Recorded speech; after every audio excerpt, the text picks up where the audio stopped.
لسه مستمرين معاك، لسه معاك فادي ابراهيم من صالة 4 في مطار القاهرة في استقبال كاس العالم الرسمي لأول مرة في تاريخ مصر مع كوكاكولا راعي المشجع المصري. ومعايا دلوقتي ضيف مهم جدا دكتور عزت أبو عوف مقدم حفل النهارده، دايما بيكون موجود في الأحداث الكبيرة، دايما يكون موجود في أكبر الايفنتات، موجود برضو النهارده وهو كان مقدم حفل استقبال كاس العالم لأول مرة في التاريخ مع كوكاكولا. دكتور عزت بنرحب بحضرتك على الراديو 9090.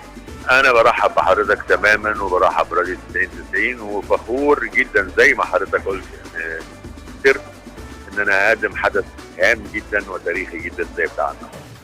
حضرتك بتشوف قد ايه ده مهم في الفترة اللي جاية، يكون دافع لمنتخبنا، يكون دافع كمان للسياحة وعودة السياحة مرة تانية بشكلها الطبيعي إذا ما كانش أزيد من المعتاد عليه مع وصول كأس العالم ووجود مصر من ضمن 89 دولة بيلفها كأس العالم مع كوكاكولا. هو مش كده وبس، اولا هو هيكون اول دوله في افريقيا هو مصر، وبعدين سيبك بقى كمان من ان هو هيشجع الفريق ان شاء الله لانه شافوا بقى مرأى العين، وكان في كباتن كتار النهارده موجودين اتفرجوا معانا على الكاس شخصيا، وهو له تاثير ثاني خالص لما بتشوفه بعينك. هيشجع حاجات كتير قوي، هيشجع الرياضيين زي ما احنا اتكلمنا، هيشجع الاستثمار، هيشجع السياحه، هيشجع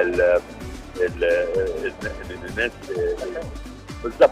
احساس الشعب المصري بالسعاده دي حاجه احنا افتقدناها بقى لنا مده، مفيش حاجه فرحتنا قوي.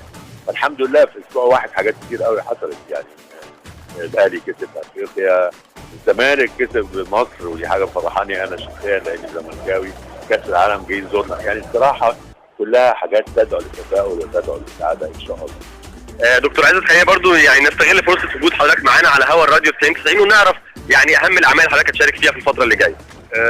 السينما شويه تعبانه، لكن معروض عليا فيلم انا بقراه حاليا، فيلم صارت مشفاش. بشترك وابتدينا نحضر وهنبتدي قريب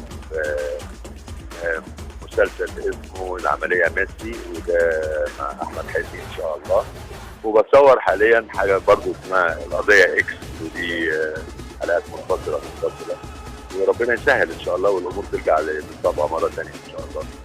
دكتور عزت أبو عوف هتكون موجود معانا على مدار الثلاث ايام في الاحتفال مع كوكاكولا بوجود كاس العالم ان شاء الله، وهحاول اكون موجود، لكن انا عندي بس ارتباطات ثانيه. انا كان ارتباطي مع كوكاكولا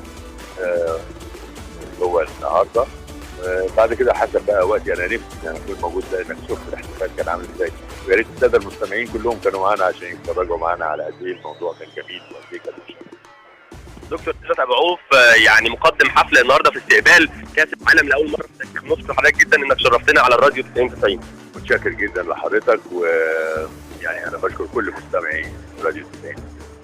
نشكر طبعا دكتور عزت أبو عوف، ويعني دايما هنقول لك كل التفاصيل كانك بالظبط موجود في مطار القاهره. والنهارده نقلت معاك فادي ابراهيم وكمان مع زميلي احمد خيري ومع ريم ونشأت بدأوا معاك اليوم، وكنت لحظه بلحظه بتستقبل كاس العالم كانك بالظبط موجود على ارض المطار، وكانك شايف الطياره وهي جايبه كاس العالم لاول مره في تاريخ مصر. على مدار الثلاث ايام اللي جايين او على مدار النهارده وبكره وبعده هتعرف طبعا كل التفاصيل من خلال الراديو 9090. نشكر كل مستمعينا النهارده، خلاص يوم البدايه انتهى في المطار في استقبال كاس العالم. كاس العالم زي ما عرفت من البراند مانجر كريم سمير لكوكاكولا هيروح في استقبال في قصر الاتحاديه مع سياده الرئيس المستشار عدلي منصور.